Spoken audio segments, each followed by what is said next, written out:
Les pido por favor que podamos abrir nuestras Biblias y buscar 2 Corintios capítulo 2, versículos 6 al 11.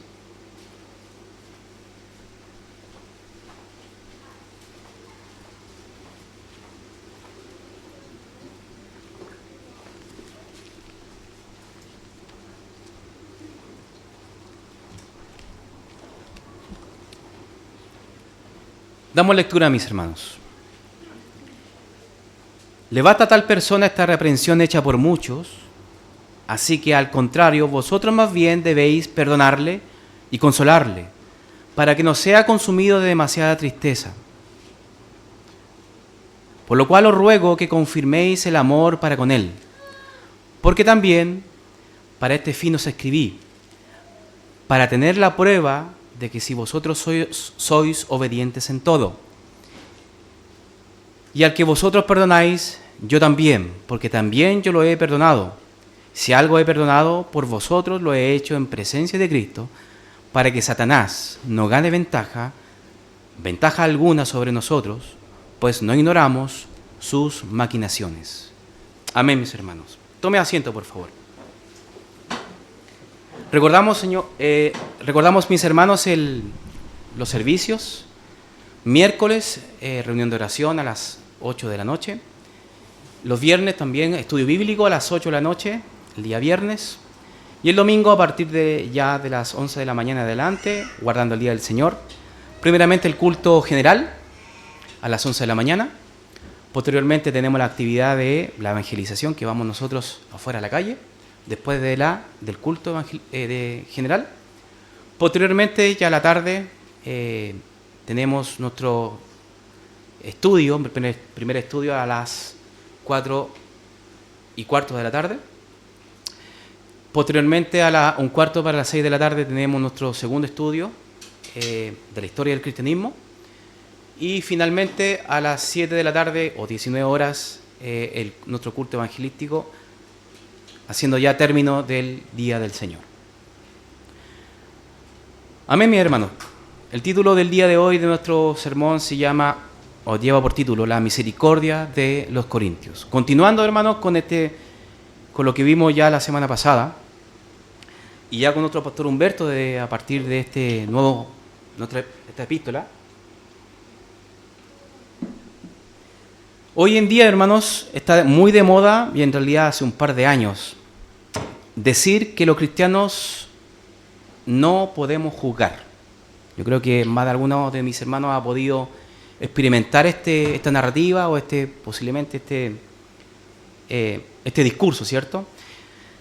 Y puntualmente la gente, ¿cierto?, que argumenta que los cristianos no pueden juzgar, cita Mateo capítulo 7, versículo 1, que dice: para que no seáis juzgados. Me imagino que en varios de nosotros lo hemos leído, ¿no? O también hemos sido partícipes de estos comentarios que nos dicen: no, los cristianos no juzgan. Pero este versículo, hermano, es un llamado al cuidado de los corazones y a la maquinación de nuestras mentes.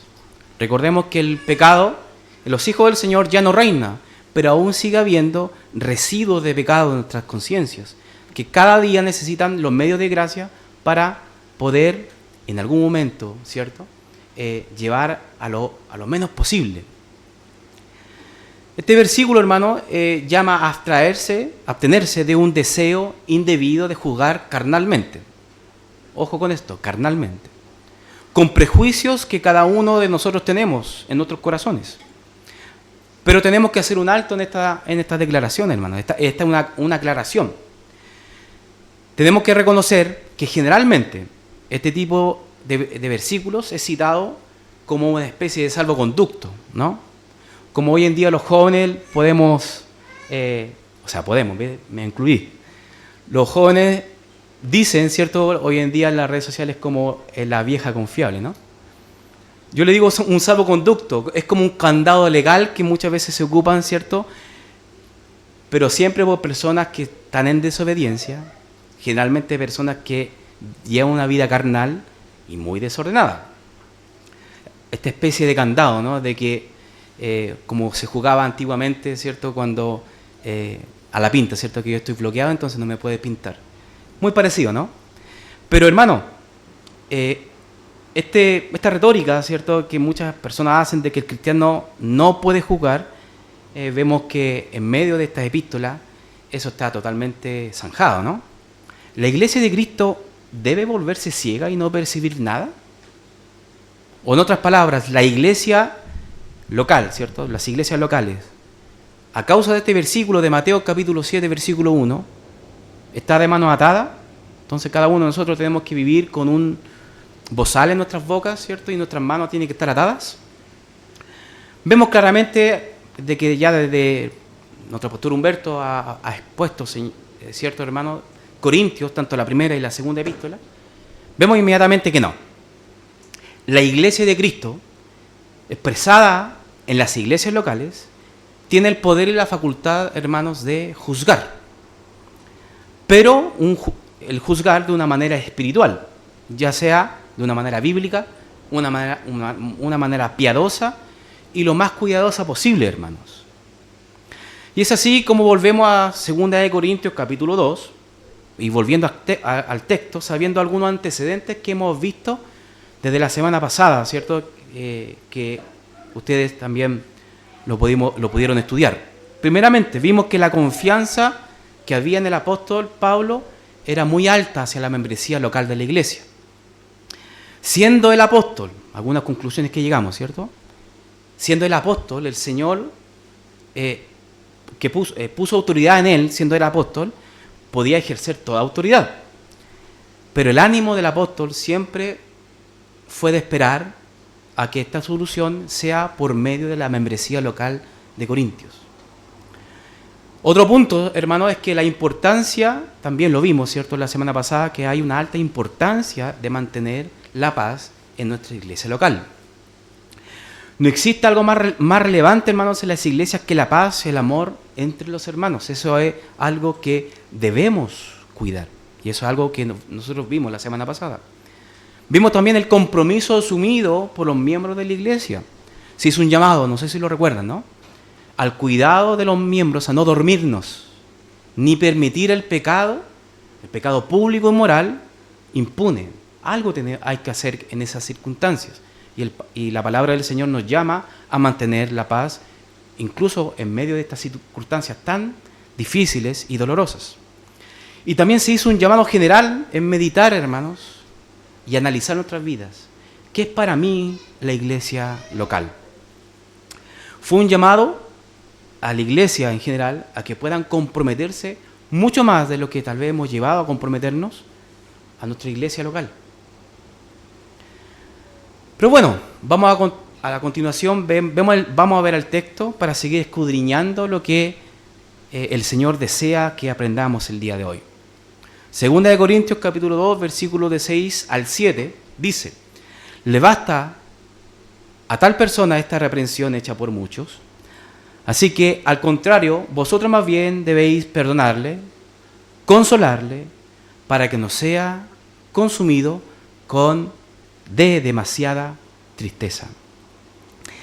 La iglesia, hermanos, tenía que tratar un pecado que se había cometido y que esto afectó, y lo hemos visto, analizado, a toda la congregación, al punto también de afectar la labor que la iglesia local tiene, una labor de hermandad.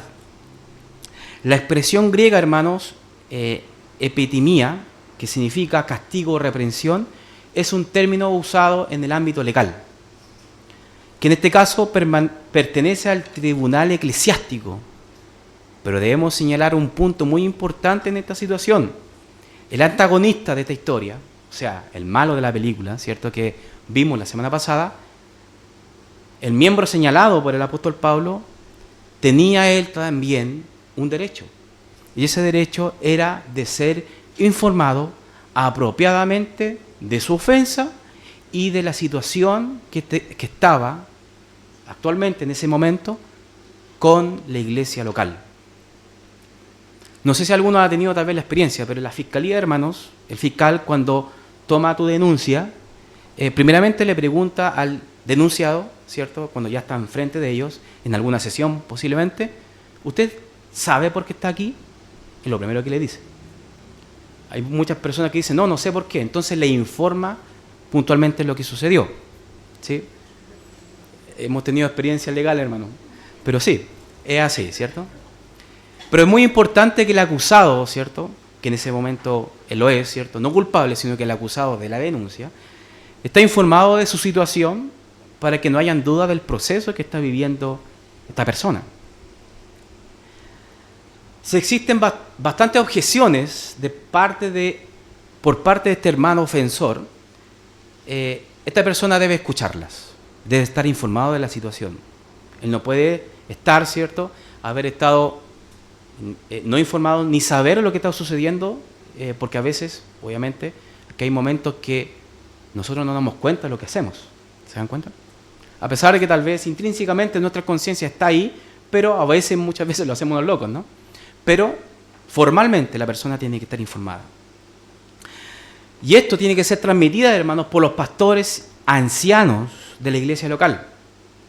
Y estamos convencidos de que la iglesia de Corintios, hermanos, aplicó las normas disciplinarias prescritas por Jesús de una manera muy, pero muy de buena manera. Esto lo vemos, hermanos, y lo hemos dado lectura, pero nuevamente vamos a leerlo en Mateo capítulo 18, versículos del 5 al 17.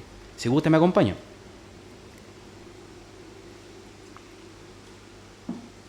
Mateo capítulo 18, versículos del 15 al 17 dice: Por tanto, si tu hermano peca contra ti, ve y repréndele estando tú y él solos.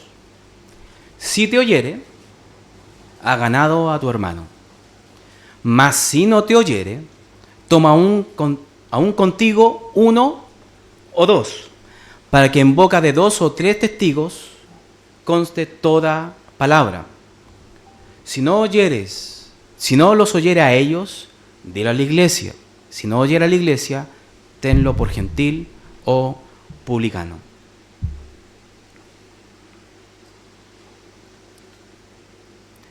Los antecedentes bíblicos nos muestran que los hermanos de Corintios, la membresía de la iglesia, se apegó a la palabra del Señor.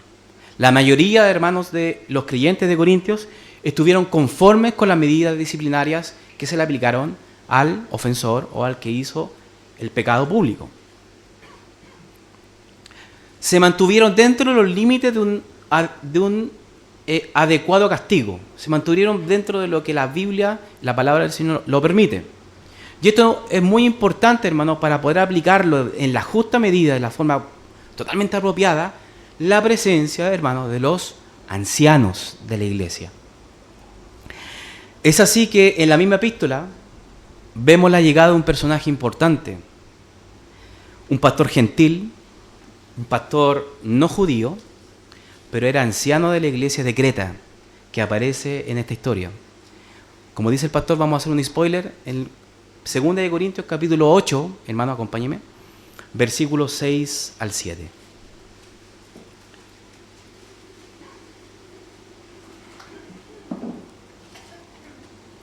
Dice así: de manera que exhortamos a Tito para que, tal como comenzó antes, asimismo cabe también entre vosotros esta obra de gracia. Por tanto, como en todo abundáis en fe, palabra, en ciencia, en toda solicitud y en vuestro amor para con nosotros, abundad también en esta gracia. No existe registro literal, hermano, que muestre que Tito fue el que entregó la carta triste que vimos la semana pasada, ¿cierto? La pesarosa, la carta conflictiva de Pablo a la iglesia de Corintios. O sea, Tito no tenemos este antecedente claro. Pero si es que Tito entregó la dura carta de Pablo a los corintios y permaneció con ellos, posiblemente, siendo el anciano, y no tapando tampoco sus ojos y sus oídos de esta situación, posiblemente presidió esta asamblea, ¿cierto? Esta reunión que tuvo cabida para poder evaluar la situación del ofensor en la iglesia de Corintios. Posiblemente. Y de forma inmediata, hermanos, vemos en la epístola, vemos que la intervención de los ancianos siempre está en todo momento. Es muy importante la posición de los ancianos. El tacto, como habíamos dicho la semana pasada, es muy importante en estos tipos de casos.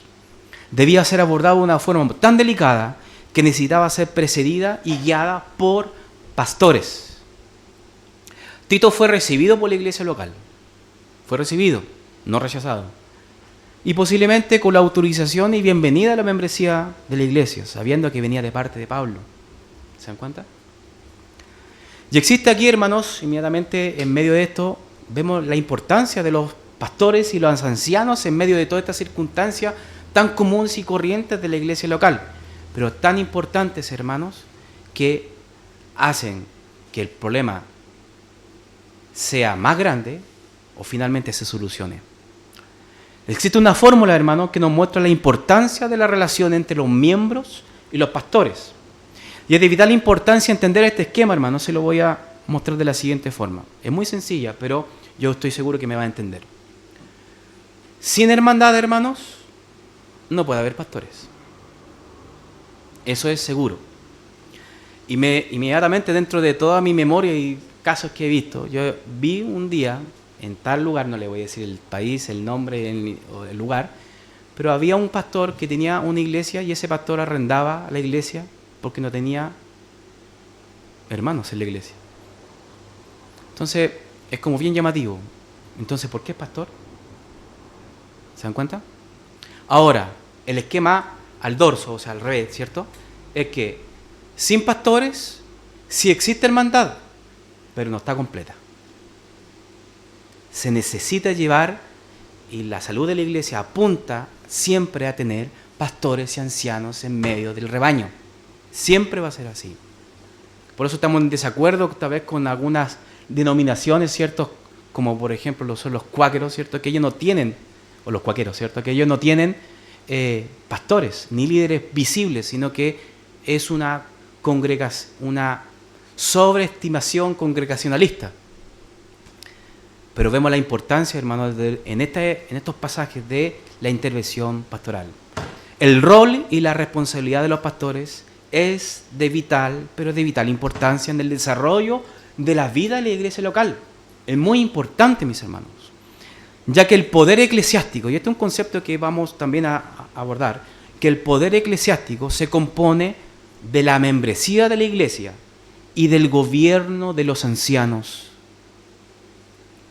En términos sencillos y prácticos, para que podamos entender esto, hermanos, el poder eclesiástico es, por el lado de los pastores, es una figura de un supervisor, es una figura de gobernador y al mismo tiempo es un mayordomo de la obra del Señor.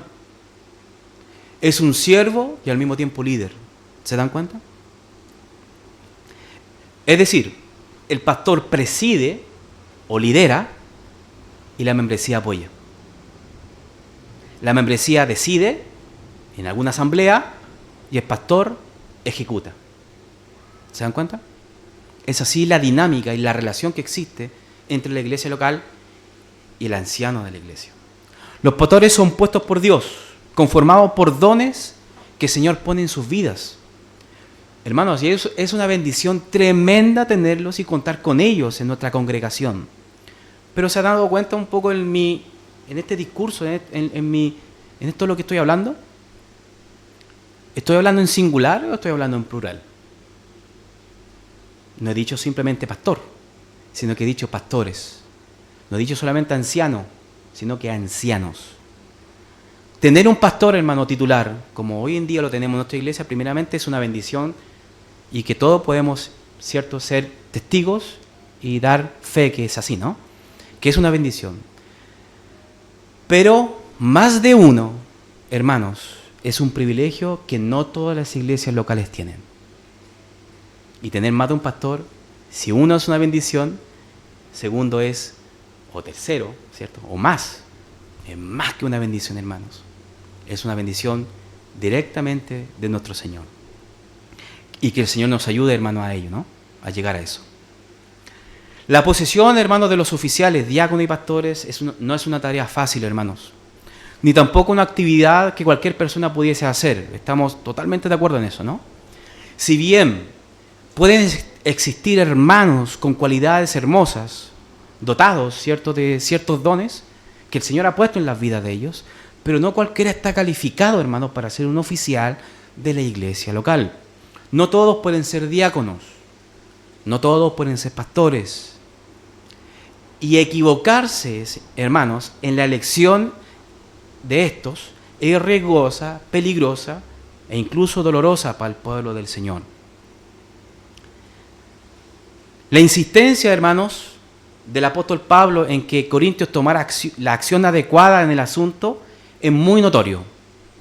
Pero no solo en la ejecución correcta y bíblica puntualmente de la disciplina, no que se haga de forma bíblica establecida, o sea, eso es lo que esperamos, ¿sí? Eso es lo que espera el apóstol, que se aplique de forma correcta y bíblica la disciplina.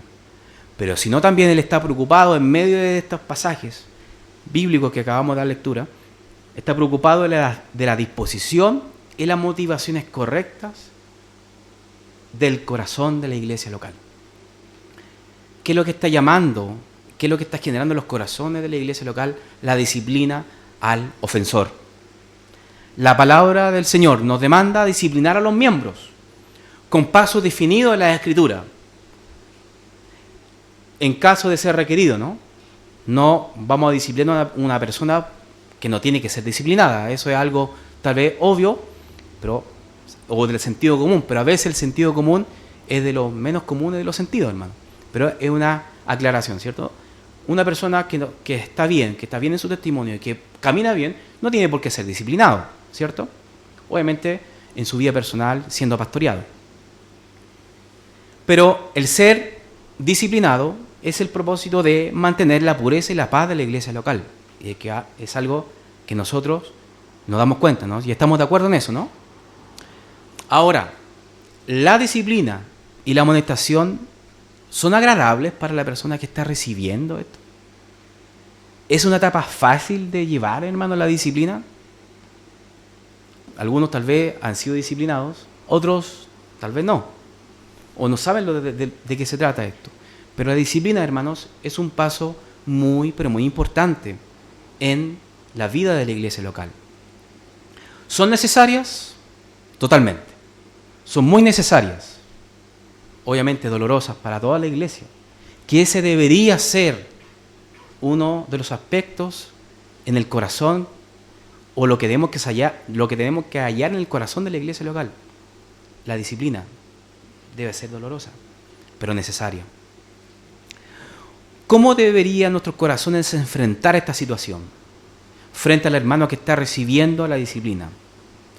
¿Y estamos de acuerdo?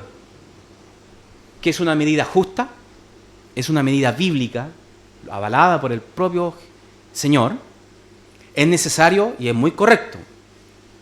Hermano, es un filtro también que nos asegura que finalmente el hermano es convertido o no. Porque muchas veces vamos a tener en nuestras filas hermanos que finalmente no son convertidos.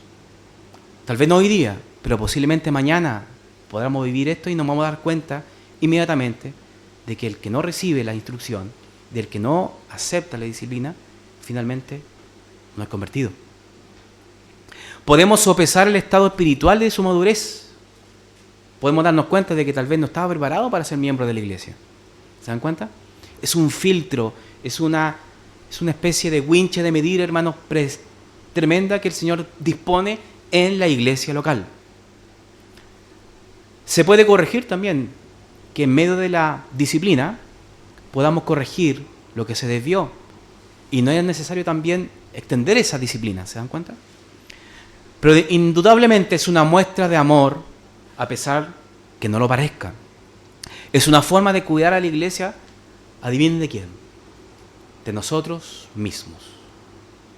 La disciplina nos muestra a quién tenemos enfrente. Y eso es algo práctico, hermanos. Tal vez incluso en su vida privada. Nosotros no conocemos a las personas hasta en el conflicto. ¿Queramos o no queramos? He escuchado por ahí que cuando uno toma decisiones nunca tiene que tomar las decisiones contento. O hacer promesas o compromisos de cuando estemos felices. Menos en Año Nuevo, hermano. ¿Quién está enojado en Año Nuevo, cierto? Eso es algo inevitable. Pero, respecto a la disciplina, ¿es con una actitud de clemencia o revancha? ¿Es una reacción motivada por el amor o por el rencor? ¿Deseamos la restauración de nuestro hermano disciplinado o le queremos pegar en el suelo, hermano? O que se destruya. El apóstol aconseja a sus lectores que sean misericordiosos con el penitente pecador y no mantengan más de lo debido la duración de su castigo, ahora que se ha arrepentido. Con respecto al transgresor, los corintios deben cambiar de opinión de pasar de la expulsión, que se efectuó como tal, o sea, se ejecutó la expulsión, la excomulgación, a la aceptación, de la condenación a la restauración, del juicio al perdón y de la indignación al estímulo. Hermano, si el hermano que hizo este pecado, ¿cierto?, en el cual nosotros estamos analizando la historia del día de hoy, se ha arrepentido de forma real, ¿seguiremos reprendiéndole? Si no se arrepiente, hermano, dejémoslo como está, ¿cierto? Porque necesita bastante tiempo tal vez para moldear ese corazón. Dejémoslo ahí, ¿cierto? El tiempo es incierto, depende del corazón de la persona, hermano. Pero si se arrepiente y ha mostrado fruto de arrepentimiento y ha pasado un tiempo razonable, hermanos, ¿seguiremos disciplinándolo? Hay muchas iglesias, hermanos, de que extienden muchísimo la disciplina, a pesar de que el hermano ya es intachable, ya cambió su vida, pero nunca más lo perdona. ¿Eso es correcto? Gálatas, capítulo 6, hermanos, versículo 1. Gálatas, capítulo 6, versículo 1 dice: hermanos, si alguno fuere sorprendido en alguna falta, vosotros que sois espirituales, restauradle con espíritu de mansedumbre, considerándote a ti mismo, no sea que tú también seas tentado. Si hay arrepentimiento genuino, hermano, y eso lo vamos a ver a través de las obras, de la vida y del corazón del hermano, eso se nota, hermano, se ve, y no se finge. Cuando se finge, en algún momento va a aparecer.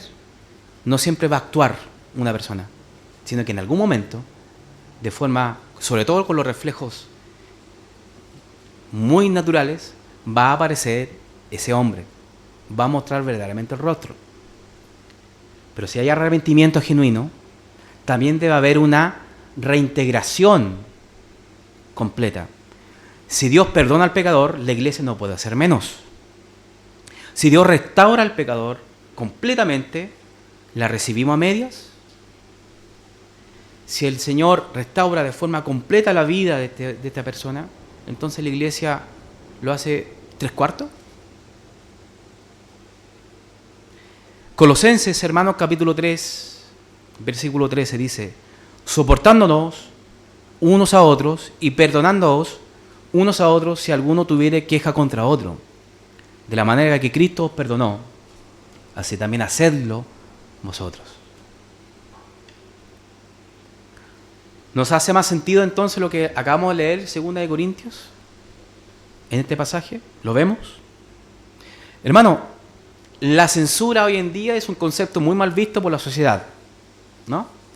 Al punto de ser repudiada, condenada por muchas personas, ya que al sentirse censuradas se consideran como coartadas de manifestar su opinión, de manifestar, ¿cierto?, su libertad de expresión, desplazadas del lugar que ellos merecen, ¿cierto? Pero hermano, la censura en la iglesia local es una forma también de disciplina y es muy necesaria. Veamos juntos unos ejemplos. Y ustedes, yo creo que inmediatamente se van a responder inmediatamente. No podemos imaginar que un miembro de la iglesia que está en disciplina, en un pecado público, moral, asimismo como el caso de Corintios, esté justamente ahora aquí presidiendo el sermón. Se vería totalmente feo, incoherente, ¿no? Se vería incorrecto, se vería inapropiado, y lo primero que los hermanos dirían: ¿qué está pasando con la iglesia local? Que no está tomando medidas en el asunto. inmediatamente en nuestros corazones, la iglesia misma se da cuenta que hay un libertinaje. Pero en este texto, hermanos, de 2 de Corintios, capítulo 2, lo que nos habla este pasaje es que esta censura debe cesar. Si el hermano servía en algún departamento de dentro de la iglesia, en el contexto actual de nuestra iglesia, ¿cierto? En ese tiempo no se llamaban departamentos, posiblemente. Si la membresía lo estima conveniente, puede volver a sus funciones, hermanos. Si el hermano restaurado y arrepentido no tiene una oportunidad de que sea recibido, la persona que se ha arrepentido debe ser reintegrada. El apóstol en este pasaje nos da palabras de ánimo y de mantener la comunidad cristiana viva. Hermanos, recordemos que es por gracia, no por nuestras obras.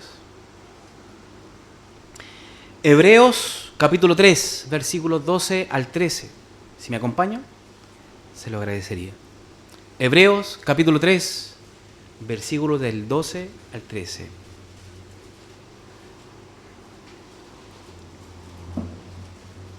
Dice, acompáñeme. Mirad, hermanos, que no haya ninguno de vosotros corazón malo de incredulidad incredulidad para apartarse del Dios vivo. Antes, exhortaos los unos a los otros cada día, entre tanto que se dice hoy, para que ninguno de vosotros se endurezca por el engaño del pecado. Se exhorta a los corintios que acepten y restauren a esta persona como un hermano en Cristo. No debiéramos, hermanos, permitir que nunca un pecador perdonado se aparte del cuerpo de creyentes y abandone la fe. Esto es una decisión de parte de la membresía local de cerrar el ciclo o el proceso de disciplina. Es una decisión unánime donde se confirma el término de este proceso. Continuando, hermanos, con el texto, vamos al versículos de capítulo 2, del 8 al 9, que dice: por lo cual os ruego que confirméis el amor para con él, porque también para este fin os escribí, para tener la prueba de si vosotros sois obedientes en todo.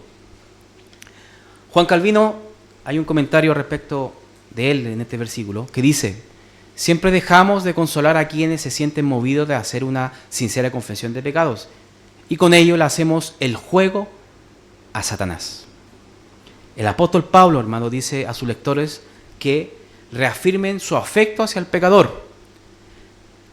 Desea completar una genuina efusión de cariño de manera que la persona sea totalmente restaurada. Pablo exhorta a los hermanos de Corintios a amar al pecador sinceramente arrepentido. Desea que la iglesia, como cuerpo y como conjunto de individuos, preste una seria atención de tener en presente a este hermano. Mateo capítulo 22, versículo 37 al 39, se los leo. Dice: Jesús le dijo: amarás al Señor tu Dios con todo tu corazón y con toda tu alma y con toda tu mente. Este es el primer mandamiento, el primero y grande mandamiento. Y el segundo semejante: amarás a tu prójimo como a ti mismo. ¿Amamos a nuestro próximo? ¿Amamos a nuestro prójimo como nosotros mismos? ¿O solo amamos, hermanos, a nuestros amigos, a nuestros cercanos, a nuestra familia, o los hermanos de la iglesia, pero que tenemos cierta confianza? Es fácil amar, hermanos, a alguien con quien tenemos afinidad, muy fácil. O con alguien que contamos con gustos o opiniones similares, no sé, como por ejemplo el mismo equipo de fútbol, hermano. Inmediatamente el amor entre varones fluye naturalmente, ¿no? Pero qué difícil, hermano, es amar al hermano que es totalmente diferente a mí. Qué difícil, hermano, tal vez es amar que el hermano extrovertido ame al hermano introvertido. Y sobre todo a alguien, hermano, que ha hecho mal, que me ha defraudado o que me ha hecho daño, que incluso ni siquiera sabe que me ha hecho daño. ¿Lo amamos o lo hacemos la X? ¿Han escuchado ese concepto? No, Dios dice la X. Lo cancelamos, ¿cierto? Hoy en día está muy de moda ser cancelado, ¿no? Una opinión que no está de acuerdo tal vez a esta cultura woke, ¿cierto? Que nosotros vemos en las redes sociales. No, si no está de acuerdo a las doctrinas woke, entonces se cancela, ¿no? ¿Nosotros hacemos la X a estas personas? No, a este hermano lo tengo ahí nomás. Que Dios, hermano, nos ayude. El apóstol desea que la iglesia aplique la censura a fin de mantenerla pura, pero al mismo tiempo aconseja a la iglesia que restaure en amor al pecador arrepentido. Cuando el pecador se arrepiente, la reconciliación y la reintegración deben venir como consecuencia natural para mantener un balance sano y equilibrado, hermanos. Tanto la verdad como la gracia deben aplicarse al ofensor. El propósito de la carta de Pablo es someter a prueba a los miembros de la iglesia para que averigüen si son realmente sinceros en las cosas espirituales. Y Pablo lo puede hacer perfectamente. Recordemos, hermanos, él es apóstol del Señor. Por medio de esta carta se expresa su autoridad apostólica a los corintios y espera que la iglesia de Corintios lo escuche. Demuestre su obediencia tanto al aplicar la disciplina como al abrazar con sincero afecto al pecador arrepentido. Una adecuada lectura del texto nos muestra que Corintios son en tiempo real, no pasado, sino que tiempo presente, obedientes, y está haciendo que Pablo espera que ellos lo hagan.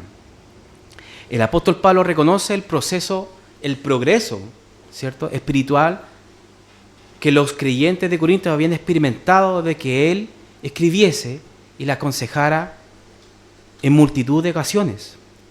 Un avance espiritual tremendo que experimentó la iglesia de Corinto, hermanos, un avance tremendo. Y esto hace también que podamos mirar un poco hacia nuestro alrededor. ¿Hemos avanzado, hermanos, durante estos años? ¿Hemos vivido temas difíciles como iglesia y el amor ha prevalecido? ¿Nuestras convicciones han sido atacadas y nos hemos mantenido unidos?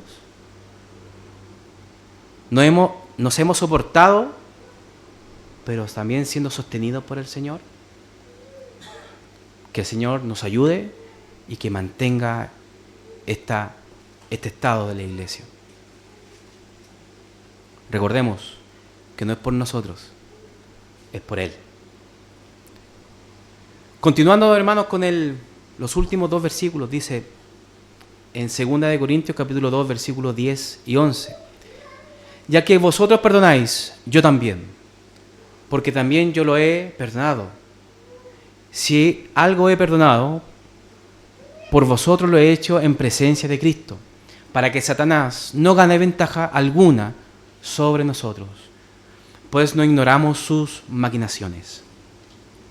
Cuando los hijos de Dios de Corintios están dispuestos a perdonar al pecador, Pablo también lo perdona y está dispuesto. El apóstol no le guarda rencor al ofensor.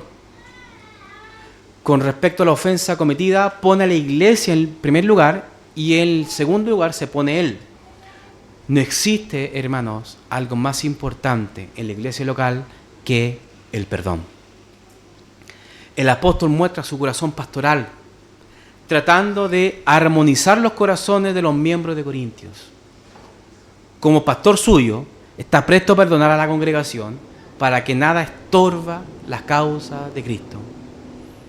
Sirviendo a los miembros de la iglesia, el apóstol Pablo ha puesto el tema ante el Señor Jesucristo y ahora muestra un espíritu perdonador.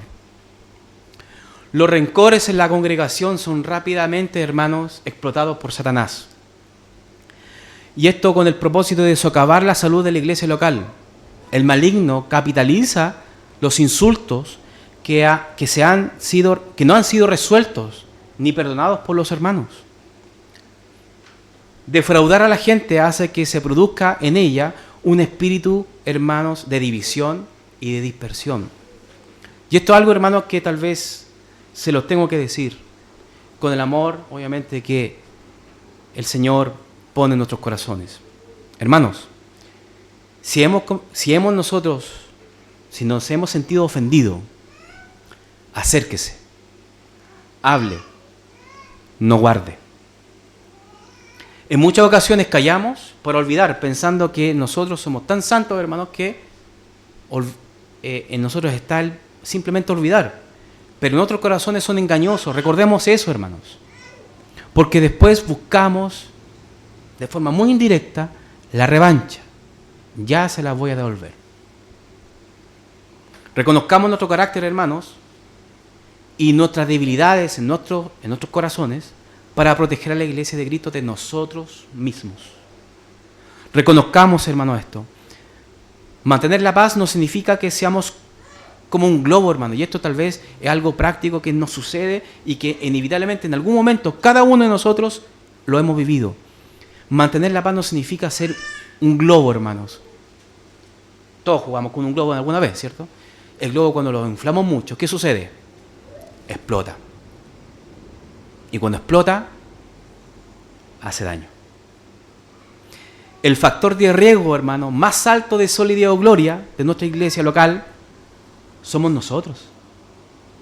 Tal vez alguien que trabaja en lo que es prevención de riesgo, el concepto de factores de riesgo, hermano, es que hay lugares que son factores de riesgo, una punta de un lugar, ¿cierto?, donde posiblemente un niño se puede golpear. Esos son factores de riesgo donde hay algo que corremos riesgo en nuestra vida e integridad en nuestros cuerpos. Hermano, la iglesia acá no son los enchufes, no es el calefactor ni el hervidor, hermanos, ni el aire acondicionado, ¿cierto? Nada, no es eso el factor de riesgo. O el tronco grande que sacaron los hermanos los varones hace 2 semanas, ¿cierto?, de que estaba a punto de caerse. Y le agradecemos por ese trabajo, hermano.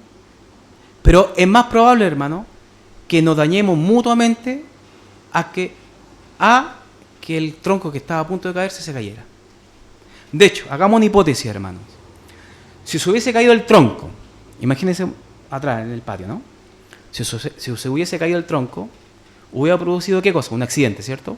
Y un dolor a la persona, tal vez se hubiese dañado, había hecho tal vez una herida grande en la cabeza, le hubiese caído en el cuerpo, hubiese sido una afectación a su integridad, ¿cierto? Hubiese estado ese hermano posiblemente en recuperación o con alguna licencia médica, con medicamentos, ¿cierto? Y con reposo por unos días. Pero ese hermano nuevamente va a venir y va a volver a la iglesia. Pero, hermano, el daño que nos causamos nosotros se recupera fácilmente. De hecho, es mejor el troncazo, hermano, que hacernos daños nosotros mismos. ¿Es tan fácil, hermano, destruir familias? Mira lo que estoy diciendo. ¿Es tan fácil destruir familias? ¿Es tan fácil dividir la congregación? ¿Es tan fácil maltratar al pueblo de Dios? ¿Es tan fácil menospreciar a nuestros hermanos? ¿Es tan fácil dañar incluso a nuestros líderes? Fácil. ¿Y tan fácil, hermano, socavar las almas? Pero es tan difícil, hermano, restaurarlas. Tan difícil levantarlas, llevarlas al arrepentimiento, llevarlas al perdón, animarlas y que vuelvan a caminar incluso. Almas que después nos van, muchas veces, que se quedan en casa y no vuelven a caminar.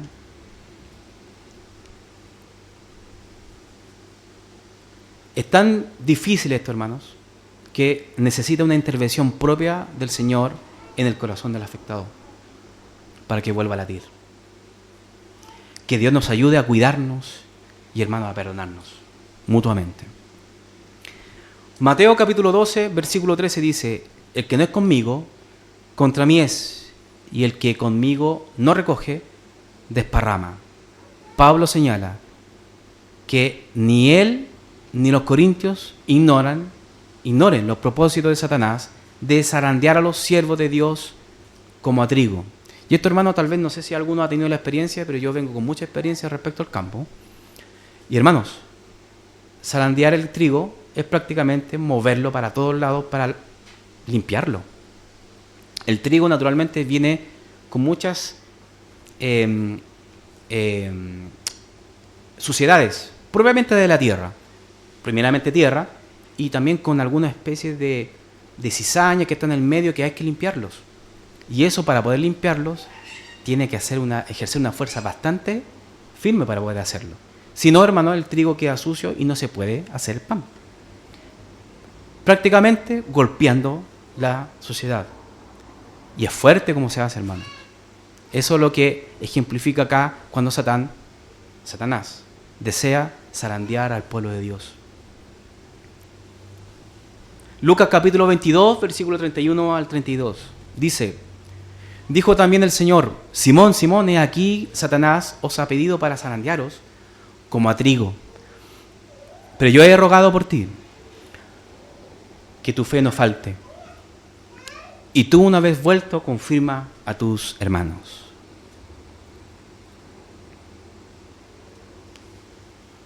Hermanos, mantener mala voluntad hacia el pecador arrepentido, en vez de mostrarle amor y misericordia y gracia, son herramientas que el maligno sabe manejar. En esta atmósfera, Satanás es capaz de recuperar a un pecador perdonado. Satanás está totalmente al acecho al cuerpo de Cristo. Satanás avanza en su causa por medio de una fuerza destructiva y con un engaño deliberado. El apóstol Pablo les enseña a los corintios a perdonarse los unos a los otros, en amor, tal como Dios nos ha perdonado a nosotros, hermanos. ¿El Señor no ha perdonado nuestros pecados? ¿No derramó su sangre tanto por la iglesia de Corinto como también a todas las iglesias a lo largo de la historia, hermano? ¿Somos dignos de esta salvación tan preciosa? ¿No existe una oportunidad para quien se arrepienta? Hermano, que Dios nos ayude. Recordemos que la iglesia de Corintios tuvo altos y bajos, buenas y malas decisiones, momentos malos y momentos buenos, tiempo de piedad y otros tiempos de carnalidad.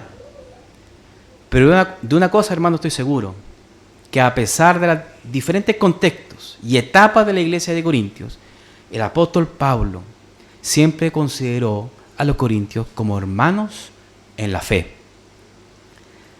Corintios sigue siendo el pueblo escogido de Dios. Corintios siempre sigue siendo nación santa. A veces de broma decimos de que no, que estamos como la iglesia de Corintios, ¿cierto? Hermanos, la iglesia de Corintios volvió a ser recta. Corazones comprados a precio de sangre. ¿Hemos caminado, hermanos, erróneamente? ¿Hemos pecado? Corrijamos nuestros caminos entonces. ¿Hemos pecado contra el Señor? Arrepintámonos. ¿Hemos ofendido y dañado a nuestros hermanos? Hablemos. Pidamos perdón. Aceptemos el perdón también. ¿No he sido comprometido con la obra? Es la hora, hermano, de comenzar. Ahora comencemos. ¿No he aprovechado bien el tiempo? ¿He sido tal vez flojo? Ahora, hermano, lo está haciendo. Está aprovechando su tiempo. ¿No ha proclamado el Evangelio? Hermanos, ahora vamos a la feria. Vamos. Mis hermanos, somos la iglesia del Señor. Y el Señor nos da esta oportunidad. Corrijamos nuestros caminos, corrijamos nuestros corazones y pidamos perdón a quien tenemos que pedir perdón. Primeramente, al Señor. Arrepintamos nuestros pecados. Amén. Le pido por favor, hermanos, que se ponga de pie. Inclinemos nuestro rostro. Padre bueno, Padre santo, delante de su presencia pedimos perdón por nuestros pecados, Señor. Nos arrepentimos, Señor, de nuestra liviandad, de nuestra irresponsabilidad. de nuestra forma de caminar. Le agradecemos, Señor, que nos da esta oportunidad, Señor, de poder arrepentirnos y corregir, Señor, lo que hay que corregir. Agradecemos, Señor, de que a pesar, Señor, de las múltiples debilidades, Señor, que tenemos como iglesia local, usted nos sigue considerando nación santa. Nos sigue considerando amados suyos. Nos sigue considerando su rebaño. ¿Merecemos algo? No, Señor. Amado usted, Señor, por medio de su Hijo Jesucristo, nos da esta posibilidad de ser adoptados suyos, hijos suyos, pueblo santo, escogido y comprado a precio de sangre. Gracias, mi Señor, por esto. Animo a mis hermanos. Anime, Señor, en los corazones de mis hermanos a continuar, a no flaquear, a seguir esforzándose, Señor, y ser valientes, Señor. Ayúdenos. Líbrenos de todo mal. Líbrenos, Señor, de Satanás. Líbrenos del maligno. Y si viene la tentación, podamos salir de ella. Ayude a su iglesia a mantener la paz y el amor. Se lo pedimos, Señor, en el nombre de su Hijo amado Jesús. Amén.